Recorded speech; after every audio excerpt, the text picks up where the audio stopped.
창세기 45장 1절부터 8절까지 말씀을 봉독하겠습니다. 요셉이 시종하는 자들 앞에서 그 정을 억제하지 못하여 소리질러 모든 사람을 자기에게서 물러가라 하고 그 형제에게 자기를 알리니 때에 그와 함께한 자가 없었더라. 요셉이 방송대곡하니 애국 사람에게 들리며 바로의 궁중에 들리더라.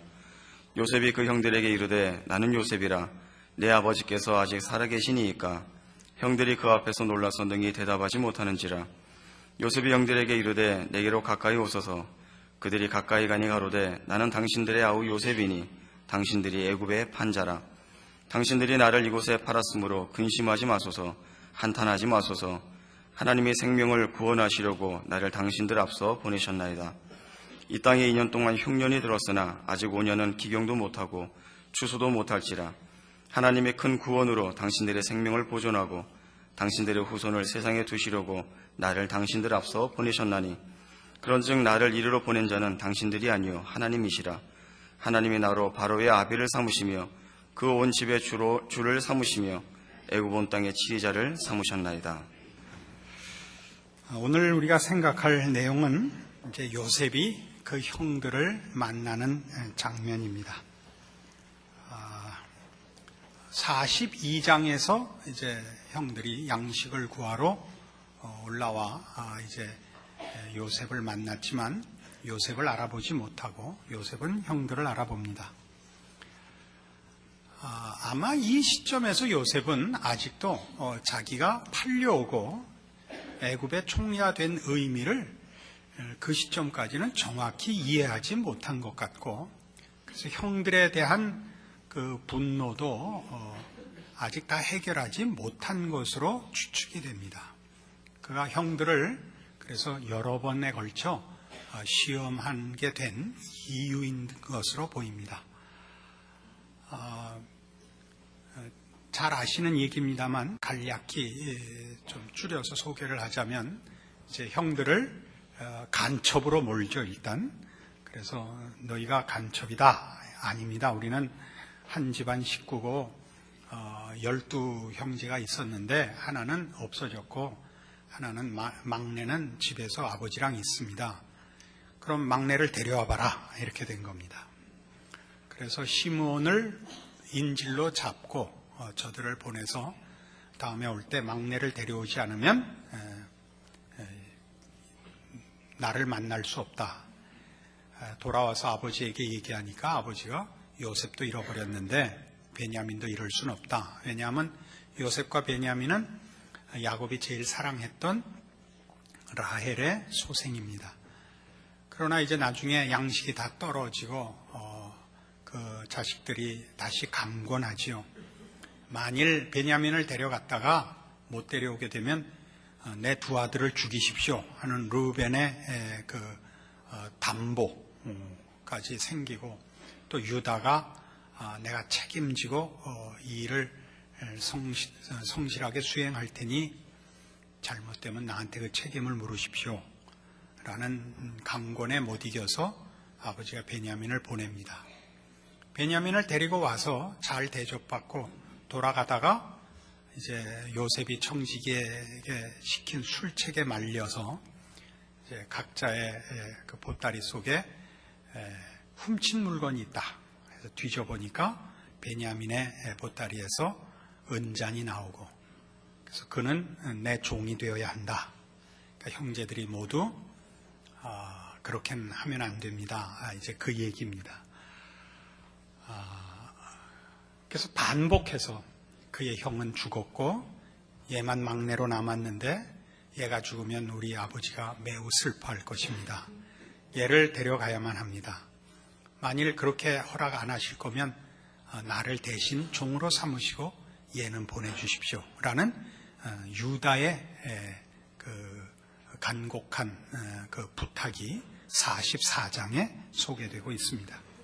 그러자 이제 요셉이 울고 형들 앞에 자기의 정체를 폭로하고, 그리고 이 일이 과연 하나님이 준비하신 일이고 자기를 그렇게 고생시킨 그 이유가 형들에게 책임이 있는 것이 아니고 그 일로 인하여 자기도 훈련받았고 형들도 훈련을 받았다는 것을 이제 항복하게 됩니다.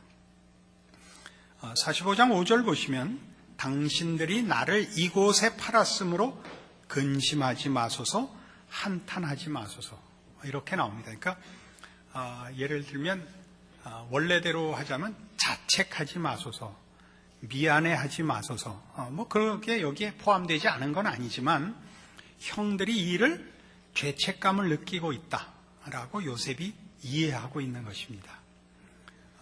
당신들이 잘못한 것으로 인해서 두려워하지 마소서가 아니라 그만 자책하소서라고 요셉이 이해를 하고 있고, 실제로 형들의 모습에서 요셉이 이것을 확인한 것입니다.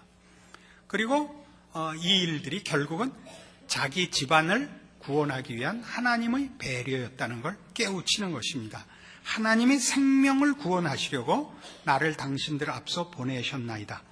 이 땅에 2년 동안 흉년이 들었으나 아직 5년은 기경도 못하고 추수도 못할지라. 하나님이 큰 구원으로 당신들의 생명을 보존하고 당신들의 후손을 세상에 두시려고 나를 당신들 앞서 보내셨나니 그런즉 나를 이리로 보낸 자는 당신들이 아니요 하나님이시라. 이렇게 이제 드디어 자기의 전 생애에 대한 어떤 궁금증이 또는 그 억울함이 풀리는 장면이고, 더불어 그의 형들과의 화해도 자연스럽게 결과되는 것을 보게 됩니다. 이 일들은 우리에게 많은 내용을 사실은 가르칩니다. 뭘 가르치느냐 하면 요셉의 인생만이 하나님이 간섭한 인생이 아니라 그 형들의 인생도 하나님이 간섭하고 계시다는 사실을 보이고 있습니다. 우리는 일반적으로 신앙상의 승리나 정상적인 신앙상의 수준이 좀 더 영웅적일 거라고 보통 생각을 합니다. 그러니까 우리가 간증을 들어보면 하나님께서 한 인생에 극적으로 개입하신 것들을 우리가 간증을 통해서 주로 듣습니다. 그리하여 그 위기와 혹은 그 절망이 극적인 반전으로 인하여 승리와 감사로 결과된 일들을 주로 간증을 듣습니다. 그러나 그것은 그런 극적인 반전으로 인하여 이 요셉이 총리가 된 것 같이 영광의 자리, 자랑의 자리에 이르는 것을 너무 기대하게 합니다. 성경이 목적하는 것은 요셉의 그 인생 과정은 충분히 서로 얘기를 하고 재미있게 들을 만한 극적인 요소가 많죠. 형들에게 억울하게 팔려 넘어가고 종이 되었다가 무고를 당하고 죄수로 있다가 꿈 해석하고 총리가 되고 하는 것들은 정말 그건 뭐 극적인 요소가 있고 그 반전이 기가 막힙니다만은, 결국 성경이 목표하는 것은 요셉이 총리가 됐다는 건 아닙니다. 요셉은 하나님의 약속의 집안을 구원하기 위한 일꾼으로 앞서 보내져 준비한 사람이지. 그러니까 핵심이 하나님의 백성을 보호하는 일을 위하여 쓰임받고 있는 것이지 그 자신의 영광이 초점으로 성경에 기록되어 있는 것은 아닙니다. 그러니까 요셉이 하나님이 나를 보내셨고 하나님이 우리 집을 구원하려고 나를 준비시켰습니다와 똑같이 하나님이 형들을 지키려고 하셨고 아버지를 지키려고 하셨고 우리에게 약속한 하나님의 백성들을 지키려고 하셨으며, 그것은 외적인 그 조건으로 또는 외적인 일로만이 아니라 내적으로 하나님의 백성된 자의 신앙의 내용으로도 그리하셨습니다. 를 지금 확인하는 것이 이 요셉과 그 형들의 인생의 비교인 것입니다. 그러니까 우리의 인생 속에서 우리가 확인해야 되는 것은 우리의 기독교 신앙에 대한 할 말이 있는, 자랑할 것이 있는 이런 내용들이 이런 극적인 요소가 있다든가 세상 앞에 우리의 말을 발언권을 가질 만한 세상적인 어떤 지위나 가치를 가지고 있어야 된다는 것이 아니고 하나님이 그의 백성들의 궁극적으로 무엇을 만들어 가느냐죠. 하나님의 인도하심에 대한 만족이라 말이죠. 요셉이 자기의 당한 일 모두가 하나님의 일에 쓰임 받는 것으로 항복한 것이지, 예수를 믿었더니, 우리 지금 현대적으로 얘기하자면 예수를 믿었더니 총리가 되고 대통령이 되고 이런 얘기는 아니다 이겁니다. 그래서 이 형들에게 일어난 얘기는 여기 자세하게 기록되어 있지 않습니다. 그러니까 요셉이 형들 앞에 자신을 나타내고 형들을 용서하고는 무엇 때문에 가능해지느냐 하면 하나님이 자신의 인생을 간섭했듯이 그 형들의 인생을 간섭하여 자기가 이르는 지점에 형들도 와 있다는 것을 확인했거든요. 어떻게 해요?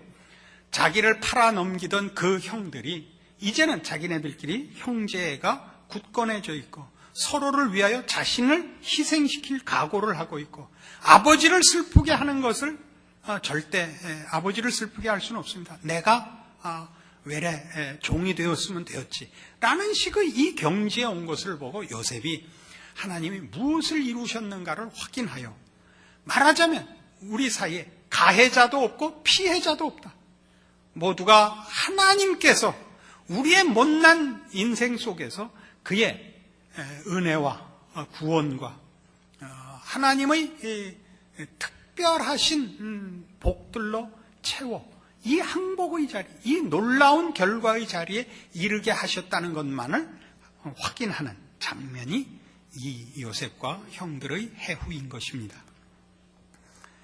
로마서 8장에 가시면 이런 얘기는 말하자면 성경 전체의 사상이라는 것을 확인하게 됩니다. 249페이지 신약성경 로마서 8장 18절입니다.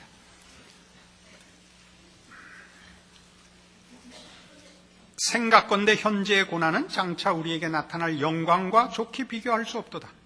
피조물에 고대하는 바는 하나님의 아들들에 나타나는 것이니 피조물이 허무한데 굴복하는 것은 자기 뜻이 아니요 오직 굴복해 하시는 이로 말미암음이라. 그 바라는 것은 피조물도 썩어짐에 종로릇 한 데서 해방되어 하나님의 자녀들의 영광의 자유에 이루는 것이니라. 피조물이 다 이제까지 함께 탄식하며 함께 고통하는 것을 우리가 아나니 이뿐 아니라 또한 우리 곧 성령의 처음 익은 열매를 받은 우리까지도 속으로 탄식하여 양자될 것 곧 우리 몸의 구속을 기다리느니라. 이게 무슨 얘기냐 하는 것입니다. 기독교 신앙의 특징들 중에 하나가, 여러 특징이 있습니다만 그 중에 하나가 종말론적이라는 특징이 있습니다. 기독교는 종말론적입니다. 종말론적이라는 것은 하나님이 목표하시는 결과, 하나님이 계획하신 어떤 계획의 끝이 있다 하는 것입니다. 계획과 계획의 결과가 있다는 것은 계획과 계획의 완성 사이에 시간이 있다는 뜻입니다. 시간이 있다. 과정이 있다. 단계가 있다 그겁니다. 그건 더 풀어 얘기하면 과정 속에서는 결과, 완성이 다 드러나지는 않는다 그겁니다. 그러니까 이 하나님께서 무슨 계획을 세우사 그 계획을 이루시는 일은 시간을 가지고 진행되며 궁극적으로는 완성될 것이지만 과정 속에서는 그것이 완성이 다 드러나지 않아서 과정 속에서 확인할 때는 늘 부족함을, 미흡함을 확인할 수밖에 없다는 것이 종말론적인 성격을 가진 기독교 신앙의 큰 특징인 것입니다. 그러니까 지금 시점에서는 성령의 처음 익은 열매를 가진 우리들입니다. 성령의 처음 익은 열매라는 건 예수 그리스도의 부활하심으로 말미암아 모든 성도들에게 허락한 부활 생명을 가지고 있습니다. 부활 생명이란 우리는 다시는 죽지 않으며 하나님과의 관계가 다시는 끊어지지 않는 영생을 가지고 있습니다. 그럼에도 불구하고 우리는 육신으로는 죽어야 되는 자들이고, 그리고 부활 생명과 하나님의 십자가로 말미암은 승리의 은혜를 입은 구원받은 자들인데도 신앙상의 완성을 누리지는 못하고 있습니다. 왜요? 아직도 과정 속에 있다는 것입니다. 그래서 지금 다 우리가 뭘 해요? 고통하며 신음한다고요. 이것이 기독교 신앙의 현실입니다. 그러니까 모든 정상적인 신앙의 증상은 늘 갈증이요, 갈등입니다. 난 왜 요 모양 요 꼴일까라는 것은 정상적인 것입니다. 지금 내가 완벽하다고 믿는다면 그건 사실은 잘못된 것입니다. 우리는 지금은 완벽할 수 없습니다. 그 완벽은 주께서 재림하셔서 우리 모두에게 변화된 몸을 주실 때에야만 이루어질 것입니다. 그래서 이것을 이어보시는 24절에는 우리가 소망으로 구원을 얻었으며 보이는 소망이 소망이 아니니 보는 것을 누가 바라리요 라는 말로 이어지는 이유가 여기에 있다는 것을 확인합니다. 소망으로 구원을 얻었다는 것은 하나님이 우리에게 허락한 이 구원은 약속하신 것이라 이겁니다. 약속했다는 것은 아직 결과가 다 안 나왔다는 뜻이죠. 결과로 준 것이 아니라, 그러니까 우리의 구원이 현실로 나타나 있지 않습니다. 그 완성은 약속 속에 있습니다. 그래서 바라봐야 되는 것입니다. 기다려야 하는 것입니다. 그래서 소망으로 구원을 얻었다는 겁니다. 그러니까 소망이 보이는 것이 소망이 아니라는 건 우리의 완성은 지금 현실로 다 나타날 수가 없어서 다 볼 수 없단 말이죠. 그러니까 보이는 소망이 소망이 아니니, 보이는 것이 전부가 아니니 어디 갔어요? 보는 것을 누가 바라래? 누가 요것만 갖고 기독교 신앙이라 그러리요. 요게 다가 아니다. 만일 우리가 보지 못하는 것을 바라면, 더 이상의 약속 속에 있다면 참음으로 기다릴지니라. 아멘. 지금 다 보는 것 같은 얼굴을 하고 있으면 안 됩니다. 이게 굉장히 기독교 신앙을 이해하는데 아주 중요한 기독교적 신앙의 특징임에도 불구하고 많이 간과되는 것입니다. 그래서 우리는 우리 자신을 점검할 때 우리가 약속 속에 있기 때문에 믿음을 지키고 있는 자라는 것으로 자신을 확인해야 됩니다. 믿음이란 지금 내 꼴이 끝이 아니라는 것이요. 하나님의 약속으로 인하여 내가 지금에서부터 그 약속의 결과에 이를 거야 말 것이라고 믿는 것입니다.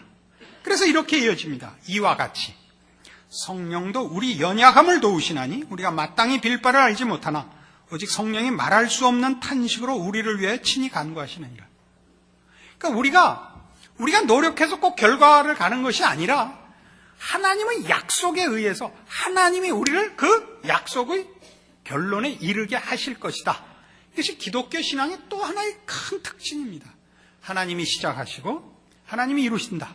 하나님 주권 사상이라 그럽니다. 그러니까 우리가 이 요셉의 생애와 그 형들의 생애를 비교해 볼 때 우리가 어떤 깨우침이 있느냐 하면, 요셉도 자기가 어디로 가는지 모르고 그 자리에 갔고, 형들도 자기가 한 것과 비교할 수 없는 결론에 이르게 되는 것입니다. 어떻게요? 우리가 하나님 앞에 상 받을 혹은 귀여움을 받을 짓을 한 보상으로 기독교 신앙이 발전하고 보상을 받는 것이 아니라, 내가 노력하고 내가 자격을 취득하는 것이 근거가 되지 않고 하나님의 하나님 되시는 은혜와 긍휼과 사랑과 신실하심과 약속이 우리 안에 시작과 과정과 승리를 만들어낸다는 사실이죠. 그래서 우리는 우리가 우리를 지키는 것보다 더 크게 하나님이 우리를 지키고 계시다고 증언하는 것이 성경에서 설명하는 구원이요, 하나님이 우리에게 베푸신 은혜라고 하는 것입니다. 마음을 감찰하시는 이가 성령의 생각을 하시나니 이는 성령이 하나님의 뜻대로 성도를 위하여 간구하심이니라. 우리가 딴짓할 때도 하나님은 우리 편을 들고 계시고 일하고 계시는 것입니다. 우리는 우리가 열심을 내지 않은 시간은 무의미한 시간, 실패한 시간이라고 생각을 합니다. 물론 우리의 신앙의 책임이라는 기준으로는 실패한 시간인 것이 사실입니다.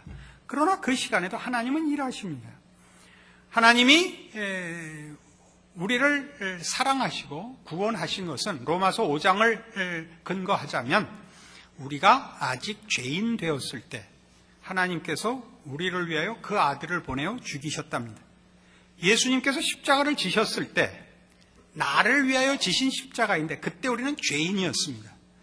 죄인이라는 건 뭐냐 하면 하나님을 찾지도 않았을 때, 하나님을 모르고 있을 때, 구원의 필요성을 모를 때, 구원해달라고 빌지도 않았을 때, 딴짓하고 딴 데 정신 팔려 있을 때 하나님은 이미 나를 위하여 일하고 계셨다니까요. 그러니까 지금은 더 하죠. 지금은 어쨌든 최소한 하나님을 알잖아요. 하나님의 사람들이 신앙적인 일에 대하여 한눈을 팔고 세상에 빠져 있을 때도 하나님은 내 안에서 일하고 계신다니까요. 우리는 사실은 아까 본 창세기 42장 이하의 45장까지 요셉과 형들의 만남에서 그 44장에 등장하는 유다의 일종의 연설, 변명, 호소, 어머니 아주 백미를 이루는데 거기에 유다가 어떻게 형제들을 위하여 헌신적이며 자기를 희생해서라도 아버지를 슬프게 할 수 없고 베냐민을 돌려보내려고 애를 쓰는가 하는 감동적인 장면을 만납니다. 근데 그 유다는 여러분 38장에서 그 며느리와 그 관계한 정말 우리나라 아주 못된 욕을 해도 싼 그 유다입니다. 근데 유다가 언제 어떻게 그 자리로 변해왔는지 우리는 모릅니다. 요셉은 하나님이 풀무불에 넣어서 단련을 했다. 그럼 우리가 드라마틱하게 주말 연속극으로 해도 좋을 만큼 그 내용이 이게 재미가 있지만 유다는 그동안 양치고 있었습니다. 양을 친다는 거는 험하기도 하고 애매하기도 한 거예요. 이렇게 좋은 장소를 만나면 풀어놓고 고스톱이나 치고 있으면 되는 거고 또 힘들면 어디 끌고 나가야 되고 이게 고달프기도 하고 무료하기도 하고 한 일의 그 반복된 세월을 평생을 살면서 무슨 신통한 생각을 아무것도 없는 황량한 들판에서 그냥 양 몰고 다니는 일이 다인 속에서 하나님은 이 유다를 38장에서 44장 사이에서 아무 설명 없이 이렇게 딱 바꿔놓고 계시는 그 장면으로 우리 앞에 세웁니다. 여러분이 어디 멋진 데 가서 이렇게 선교사라든가 무슨 기독교를 핍박하는 무슨 이슬람권 같은 데 가서 영웅적인 이 신앙을 고백하고 이렇게 해야 신앙적인 확인을 받고 참다운 신앙이 증거된다고 생각하시면 기독교를 전혀 모르는 것입니다. 신앙은 영웅을 만들자는 것이 아닙니다. 거룩하게 만들자는 것입니다. 신앙 인격의 완성입니다. 여러분이 겸손해지며 온유해지며 신앙 인격으로 하나님만을 의뢰하며 그래서 원수를 사랑하고 자신을 핍박하는 자를 위하여 기도하며 자기를 낮추며 그리스도를 앞세우며 하나님의 은혜만을 구하는 자리로 가는 것을 목표하고 있지. 나 예수 믿었더니 모두 되고 이거는 아닙니다. 네가 세상에서 벌어 산 차는 BMW지만 나는 AMW다. 이런 얘기를 하는 것이 기독교가 아닙니다. 잘난 척을 하려고 그러지 마십시오. 기독교 신앙 인격의 변화와 진전이 있는가 보십시오. 우리 모든 성도들이 가장 괴로워하는 게 뭐냐 하면 이게 뭔가 하는 현실이죠. 특별한 일이 없죠. 특별한 일이. 매일의 일상이라는 것은 반복되고 소모되고 지치고 무료하고 한심합니다. 왜 그렇죠? 거기 극적인 요소들이 없기 때문입니다. 시달리기만 하죠. 그러나 바로 요셉의 형들을 그 속에서 요셉을 만들듯이 만들어 왔다니까요. 요셉이 도달한 지점에 형들이 와 있더라니까요. 어떻게? 하나님이 저들의 일상과 범사에 개입하셔서 이렇게 말하죠. 로마서 8장 28절이 그걸 이런 식으로 요약합니다. 우리가 알거니와 하나님을 사랑하는 자, 곧 그 뜻대로 부르심을 입은 자들에게는 모든 것이 합력하여 선을 이루느니라. 모든 것. 사소해 보입니까? 무료해 보입니까? 한심해 보입니까? 아니요. 하나님의 통치 아래서는 사소한 것도 외면해도 좋은 것도 무가치한 것도 없습니다. 거기는 우연도 없고 거기는 실패도 없습니다. 거기는 절망도 없고 거기는 오직 기적뿐입니다. 왜요? 팔려간 요셉이 총리의 자리에 간 것도 기적이에요. 왜요? 팔려갔다는 건 가장 낮은 신분으로 전락하여 그는 그 신분을 벗어날 수가 없습니다. 종이라는 신분을 벗어날 수 없는데 설상가상 죄수가 되었죠. 거기서부터 극적인 반전으로 총리가 돼요. 형들을 보십시오. 가해자입니다. 그들이 한 일로 그들이 얻은 것은 양심의 가책밖에 없습니다. 그 가책이 저들을 어디까지 만들어 놓습니까?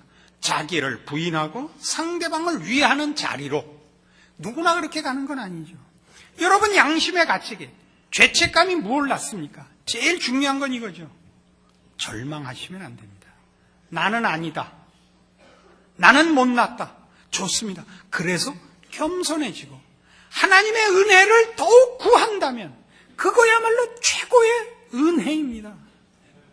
여러분의 어떤 신앙적인 성과가 여러분으로 하여금 나같이 해봐! 이렇게 만들면 그건 최고의 벌입니다. 우리의 인생 속에 어느 하나도 사소한 것이 없습니다. 생각해 보십시오. 오병이어의 기적이라는 게 뭡니까? 보리떡 5개와 물고기 2마리로 몇 명이 먹었다는 거예요. 남포교인이 다 처먹고 남았다는 거예요. 왜 기적을 바라면서 기적의 요소들을 놓치고 가냐 말이죠. 여러분의 하루가 결단코 동일한 그날이 없습니다. 매일 매순간 매사건마다 하나님의 손길이, 하나님의 인도하심이 여러분을 붙잡고 계시면 여기까지 오는 겁니다. 세상 사람들은 어때요? 세상 사람들에게도 하나님의 은혜가 있어서 저들도 세상에 대한 깨우침이 있습니다. 세상이 헛되다, 거짓되다, 인생이 허무하다를 압니다. 그러나 그들은 선택의 여지가 없습니다.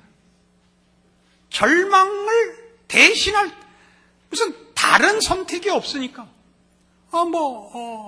반발을 하든가 체념을 하든가 둘 다 마찬가지로 절망밖에는 없습니다.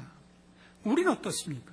우리가 세상에 대해서 깨우치는 것, 인생에 대해서 깨우치는 것이 우리를 하나님께로 몰아가고 있지 않습니까? 그걸 왜 소중히 여기지 않고 그걸 멋지게 만들어서 여러분이 위인이 되고 영웅이 되어야만 그것이 하나님의 간섭이고 그렇게 안 해주면 안 한다고 왜 버티고 우기고 있는 겁니까? 왜 하나님의 인도하심을 만족하며 감사할 줄 모르고 무엇을 만들었는지를 하나님이 만드시는 것은 값없다 그러고 내가 소원하는 걸 자꾸 만들어 달랍니까? 자꾸 세상 앞에 잘나게 해달라는 겁니까? 여기서 돌아서십시오. 성경은 이렇게 이어갑니다. 29절. 하나님이 미리 아신 자들로 또한 그 아들의 형상을 본받게 하기 위해 미리 정하셨으니 이는 그로 많은 형제 중에서 맏아들이 되게 하려 하심이니라. 또 미리 정하신 그들을 또한 부르시고 부르신 그들을 또한 의롭다 하시고 의롭다 하신 그들을 또한 영화롭게 하셨느니라. 하나님의 구원은 작정으로 끝나 있다 이겁니다. 예정하시고 부르시고 의롭다 하셨습니다. 여기까지 모든 성도들이 경험한 완료된 내용입니다. 그러나 영화롭게 하시는 것은 남아있는 소망 아닙니까? 믿음으로 기다려야 하는 것인데 30절에서 보는 바와 같이 또한 영화롭게 하셨느니라. 완료형으로 끝나 있습니다. 왜요? 하나님의 작정은 곧 결과인 탓입니다. 하나님이 작정하셨으면 누가 그것을 방해하거나 변경시킬 수가 없습니다. 전능하시고 은혜로우시고 거룩하시고 신실하신 하나님이 그의 작정을 이루시고야 말 것이기 때문입니다. 이것이 우리의 믿음입니다. 하나님이 예수를 보내어 나를 구원하셨은즉 그 구원의 완성도 당연히 이루어질 것이라 그것이 우리의 믿음이지요. 나의 못난 것과 나의 시행착오가 내 운명을 바꾸지 못한다 믿는 것이 우리의 자랑이지요. 그래서 어떻게 하시겠습니까? 여러분이 순종하지 않고 믿음 생활을 게으르게 하셔도 이 결과엔 갑니다. 그럼 순종하는 것과 그렇지 않은 것의 차이가 뭡니까? 순종하면 여러분의 삶은 매일 기쁨과 감사와 기적의 연속이 되고, 거절하면 터지고 맞고 비명 지르고 악되다가 그 자리에 갈 것입니다. 그것은 각자의 선택입니다. 그러나 우리가 우리의 운명을 바꾸지 못합니다. 그래서 이어서 이렇게 나와요. 31절. 그런즉 이 일에 대하여 우리가 무슨 말 하리요? 만일 하나님이 우리를 위하시면 누가 우리를 대적하리요? 알아들으시겠죠? 자기 아들을 아끼지 아니하시고 우리 모든 사람을 위하여 내어주시니까 어찌 그 아들과 함께 모든 것을 우리에게 은사로 주지 아니하시겠느냐? 아들까지 줬는데 그 다음에 아낄 게 뭐 있냐 이거예요. 알아듣는 거예요? 못 알아듣는 거예요? 담임 목사를 성질나게 하는 건 큰 잘못이에요. 그래서 봐요. 35절. 그래서 이거 누가 우리를 그리스도의 사랑에서 끊으리요? 환난이나 곤고나 핍박이나 기근이나 적신이나 위험이나 칼이라. 이게 왜 등장하는지 아시겠죠? 38절. 내가 확신하노니 사망이나 생명이나 천사들이나 권세자들이나 현재일이나 장래일이나 능력이나 높음이나 깊음이나 다른 아무 피조물이라도 우리를 우리 주 그리스도 예수 안에 있는 하나님의 사랑에서 끊을 수 없으리라. 아멘. 그것이 우리가 가지는 믿음이요, 우리가 가지는 자랑입니다. 우리는 미련하고 게으르고 완악하고 못났습니다. 그러나 승리는 불변합니다. 우리는 할 말이 없습니다. 충성하고 순종하면 더 많은 감사와 기쁨과 하나님의 기뻐하시는 손길로 그 인생을 사실 것이요. 못나게 굴면 하나님이 거스림을 보이실 겁니다. 너 잘못하고 있다. 이 길로 가면 안 된다. 그러나 벌을 받는 것이 아니라, 그리하여 결국에는 동일한 자리에 설 것입니다. 근데 요셉같이 쓰기도 하고 요셉 앞에 무릎 꿇고 못 서고 무릎 꿇고 엎드려 있을 수는 있을지도 모릅니다. 이건 각자의 책임입니다. 우리가 가진 믿음의 운명과 그 결과에 변경할 수 없는 하나님의 작정 안에서 여러분들의 신자된 존재와 인생을 자랑하시고 누리시고 충성하시는 참다운 신자의 길을 걷기를 원합니다. 기도하십시다. 하나님 아버지 은혜를 감사합니다. 하나님은 우리 아버지시고 저 요셉을 총리 삼으시고 그 형들을 동일한 복으로 세우신 우리의 하나님이십니다. 우리는 돌이켜보면 우리 자신에 대해서 아무 자랑할 것이 없고 늘 우리 마음의 자책뿐입니다. 그러나 하나님께서 우리의 이 못난 것과 실패와 게으름과 완악함에도 불구하고 우리 안에서 거룩한 것을 이루시며 승리케 하실 것을 믿습니다. 그 아들을 주신 하나님의 사랑이 우리 안에서 무에서 유를 창조하시는 능력으로, 그 아들을 보내어 사랑하신 사랑으로 우리를 사랑하신 그 사랑의 결국을 영광되게 이루어 우리 입술에 찬송을 받으실 것을 믿습니다. 이 믿음으로 신자된 생활을 귀히 열심히 조심스럽게 주 앞에 순종하여 영광 돌리는 우리의 인생 되게 하여 주시옵소서. 지금은 우리 주 예수 그리스도의 은혜와 하나님 아버지의 극진하신 사랑과 성령님의 교통하심이 하늘 하나님을 아버지라 부르는 자의 참된 복, 변경될 수 없는 복된 운명 확인하고 굳건한 믿음 위에 충성을 약속하고 돌아가는 심령들 위해 영원토록 함께 있을지어다. 아멘.